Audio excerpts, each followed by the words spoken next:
Gold की कीमतों में जो नरमी देखने को मिल रही है उसकी वजह से मुथूट फाइनेंस में आज गिरावट देखने को मिली। लेकिन परसिस्टेंट सिस्टम हम डिस्कस कर रहे थे, परसिस्टेंट, और उसकी बात करें तो आज तो दबाव है, लेकिन इस साल में अब तक भी ये 12% से ज़्यादा करेक्ट हो चुका है। खबर हमने सुनी, खबर के बतौर जिस तरीके से गिरावट है, लेकिन चार्ट्स क्या इंडिकेट कर रहे हैं, ऐसे मूड माहौल में क्या करना चाहिए? मानस जी, परसिस्टेंट सिस्टम वीक नजर आ रहे हैं क्या? आप चार्ट्स जिनके पास हैं वो क्या करें, एग्जिट ले लें? देखिए, जब तक 20 डे मूविंग एवरेज के ऊपर ट्रेड करता रहे तब तक तो मेरे ख्याल से बने रहना चाहिए, क्योंकि कोई बहुत बड़ा रिवर्सल का साइन नहीं देखने को मिला है। अगर मीडियम टर्म चार्ट देखें तो वो पॉजिटिव लगते हैं। उसको देख के ऐसा लग रहा है कि शायद अभी एक करेक्शन के बाद जब रैली शुरू होगी तो 6200 तक के भाव भी देखने को मिल जाएंगे। आई थिंक बने रहना ठीक रहेगा। 5400 के नीचे आपको स्टॉप लॉस लगाना है। ओके, बने रहे। तो फिलहाल अभी होल्ड करने की सलाह है। और मुथूट की हम बात भी कर रहे थे, भारी गिरावट, और एक बड़ी वजह जो ब्रोकरेजेस भी मैं सब बता रही थी, तो सोने के दाम में जो दबाव देखने को मिल रहा है वो एक बड़ी वजह है। सोने की कीमतें आप देखें तो 5 हफ्तों के निचले स्तर पर पहुंच गई है, और अब तक की रिकॉर्ड हाई से आप देखें तो कीमत 8,000 से ज़्यादा गिर चुके हैं। इसके क्या है कारण, बताने के लिए मौजूद हैं मनीषा गुप्ता जी, जो कमोडिटी एक्सपर्ट हैं, पैनी नज़र रखती हैं सोने और चीज़ों पर। कारण क्या है मैम? आप देखें तो लगातार हमें गिरावट देखने को मिल रही है, एक नरमी तो देखने को मिल रही है। वेल एब्सोल्युटली, अच्छी खासी मुनाफा वसूली, और जैसे आपने कहा भारतीय बाजारों में 8,000 रुपए से ज़्यादा की गिरावट है। अंतर्राष्ट्रीय बाजारों की अगर बात करें तो $3500 पर आउंस का ऑल टाइम हाई था। 3150 के हमने अब लोज बनते हुए देखे हैं, यानी कि $350 की गिरावट है, जो कि 10% की गिरावट है अपने ऑल टाइम हाई से। यहाँ पर सोने में 5 हफ्ते के लोज पर यहाँ पर कारोबार है, और बाजार मानता है कि कुछ और मुनाफा वसूली के लिए आपको यहाँ से तैयार रहना चाहिए, क्योंकि जो सारे फैक्टर्स थे जिनकी वजह से सोने में तेजी देखने को मिली थी वो थोड़े से ईज ऑफ होते हुए नजर आए हैं। US and China trade agreement हमने टेम्पररी ही सही, 90 दिन के लिए ही सही, लेकिन कुछ थोड़ा सा वहां पर टेंशन्स कम हुई हैं, तो उसकी मुनाफा वसूली यहां पर आते हुए देखी है। साथ ही यूएस ने कहा है कि चाइना ही नहीं, यूके के साथ जिस तरह का करार हुआ और प्रोग्रेस ऑफ कॉन्वर्सेशन यहां पर इंडिया, जापान, साउथ कोरिया के साथ भी अच्छी है, तो वो भी सोने ने यहां पर लिया और मुनाफा वसूली हमने बनते हुए देखी। अगर आप यूएस में सीएफटीसी का डेटा देखें तो आप देखेंगे कि वहां पर जो लॉन्ग पोजीशंस है वहां पर हमने प्रॉफिट टेकिंग और वाइंडिंग होते हुए देखी है। कुछ रिडेम्पशंस यहां पर ईटीएफ्स में भी बनते हुए नजर आई हैं, तो उसका भी सीधा असर यहां पर प्राइसेस में है।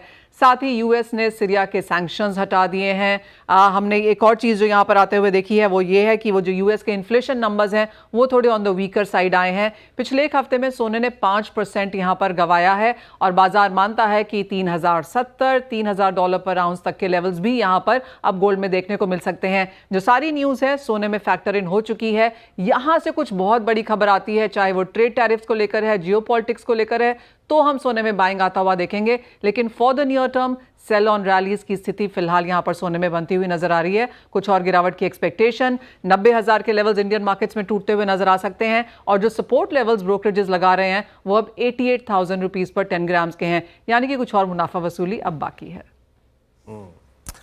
तो सोने की धुलाई जारी है। मनीषा जी कह रही हैं कि 88,000 पे अगला सपोर्ट है ना।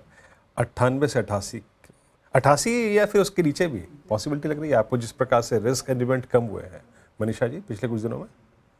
तो जिस तरह की जी हाँ, जिस तरह से ये टेक्निकल चार्टिस्ट ने हमें बताया है कि कुछ मुनाफा वसूली यहाँ पर और आ सकती है। मैं आपको याद दिला दूं वीरू कि 1800 से $3,500 पर आउंस के बीच में कोई बहुत बड़ी करेक्शन हमने यहाँ पर आते हुए नहीं देखी। तो अब बाजार को लगता है कि 3,070-3,000 तक के लेवल्स देखने को मिलेंगे। तो अगर वो हम इंडियन मार्केट्स में कैलकुलेट करें तो 91-88,000 तक आते हैं। ऑफकोर्स रुपी पर एक नज़र रखनी होगी, क्योंकि वहाँ पर एक एप्रिसिएशन बनता हुआ नजर आया है, तो वो कैलकुलेशंस आप ध्यान में रखिए। लेकिन जी हाँ, कुछ मुनाफा वसूली, और अगर आपको खरीदारी करनी है तो उन स्तरों का इंतजार करना चाहिए। बिल्कुल, मेरा सवाल भी दूसरा यही था मनीषा जी, जो निवेशक वो रैली मिस कर गए, थोड़ा वेट करना चाहिए और अभी गिरावट देखने को मिलेगी फिलहाल? जी हाँ, मिल सकती है। और अगर आपको खरीदारी करनी ही है प्रेशियस मेटल्स में तो आई थिंक चांदी एक बेहतर बेट है। सोने में कुछ मुनाफा वसूली कर सकते हैं। ऑफ कोर्स जो आपके पोर्टफोलियो में 5-10% सोना होना चाहिए वो तो होना ही चाहिए, लेकिन अगर आपको रिटर्न ज़्यादा चाहिए तो नज़र अब चांदी पर।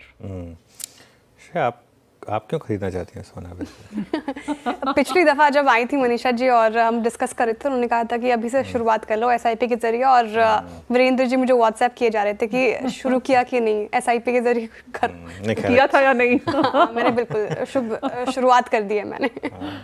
अच्छी बात है। वैसे पूछा कि मैंने कहा ईटीएफ लो, निफ्टी ईटीएफ, और एक गोल्ड में हर महीने कोई ना कुछ एसआईपी क्या करो।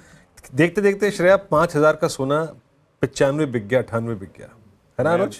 बिल्कुल वीरू, और आई थिंक मनीषा जी और मैं जब CNBC TV18 में तब मैं एंकरिंग किया करता था, तब 15-20 हज़ार का सोना हुआ करता था। मैं तब से कांस्टेंट व्यू रहा है कि इस चीज़ में मत जाइए जो लोग कहते हैं कि अनप्रोडक्टिव एसेट है या क्या है। एक सबसे शानदार सेफ हेवन, और एक ऐसा सेफ हेवन जो मतलब आपका पैसा भी बढ़ रहा है प्लस आप उसको यूज़ भी कर सकते हैं। ऐसा नहीं है कि मतलब आप उसको यूज़ नहीं कर सकते। तो उस सेंस में काफ़ी एक, और अगर आप 20 साल का ट्रेंड देखेंगे तो निफ्टी से ज़्यादा रिटर्न दिए हैं, कम नहीं दिए हैं सोने ने। चलिए खैर।